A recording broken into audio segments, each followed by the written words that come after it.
जब हम किसी ज़मीन का किसी काश्तकार से बैनामा हासिल करते हैं और बैनामा जब निष्पादित हो जाता है तो उसके आधार पर जब नामांतरण के लिए वो पत्रावली वो डीड संबंधित तहसील में प्रेषित की जाती है और संबंधित तहसील में प्रेषित होने के उपरांत जब नामांतरण की कार्रवाई प्रारंभ होती है और उस नामांतरण की कार्रवाई के दौरान यह पता चले कि विक्रेता ने जो डीड तहरीर की है आपके हक में जो वो बैनामा तहरीर किया है उसमें उसने अपने अंश से अधिक रकबा विक्रय कर दिया है।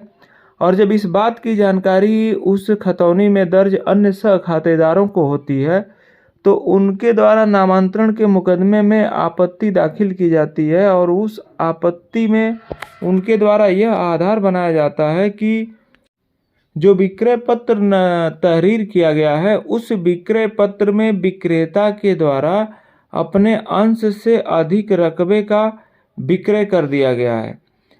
तब जब आपको इस बात की जानकारी होती है और आप कहते हैं कि भाई ये तो गलत हो गया,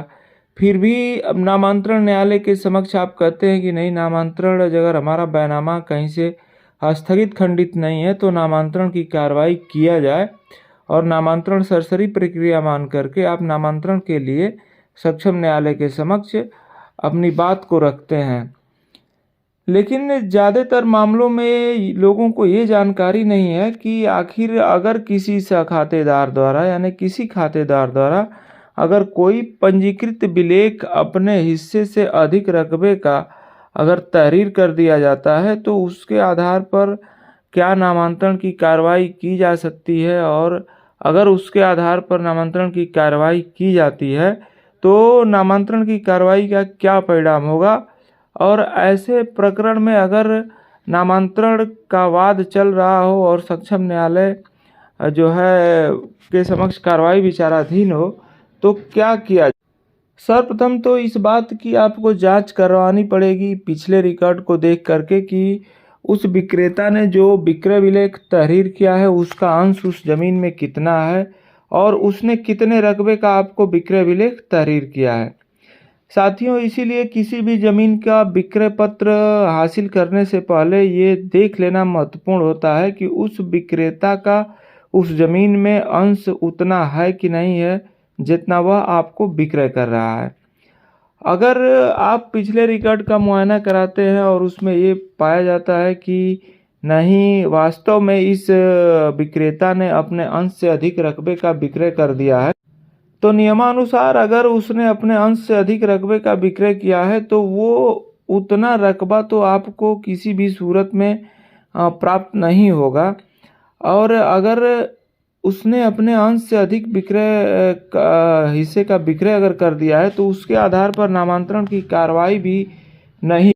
इसके संबंध में जो विधिक अभिमत है उसमें कहा गया है कि अगर अंतरिती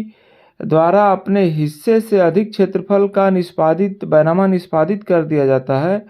तो क्या वह उसके आधार पर नामांतरण के लिए हकदार है। इसमें तमाम विधि व्यवस्थाओं में यह आधारित किया गया यानी यह निर्णित किया गया कि अंतरिती अगर अपने हिस्से से अधिक क्षेत्रफल के लिए बैनामा निष्पादित कर देती है तो उसके आधार पर नामांतरण का हकदार नहीं है। और यदि अभिलिखित खातेदार द्वारा अपने हिस्से से अधिक क्षेत्रफल को बेच दिया जाता है तो उसके हिस्से से अधिक क्षेत्रफल के लिए नामांतरण का दावा नहीं किया जा सकता है, यानी जो एक्सेस रकबा होगा उसके लिए नामांतरण का दावा नहीं किया जा सकता है और उसके लिए नामांतरण नहीं हो सकता है। इसके संबंध में तमाम विधि व्यवस्थाओं में आया कि नहीं, अगर हिस्से से अधिक का बैनामा है तो उसके आधार पर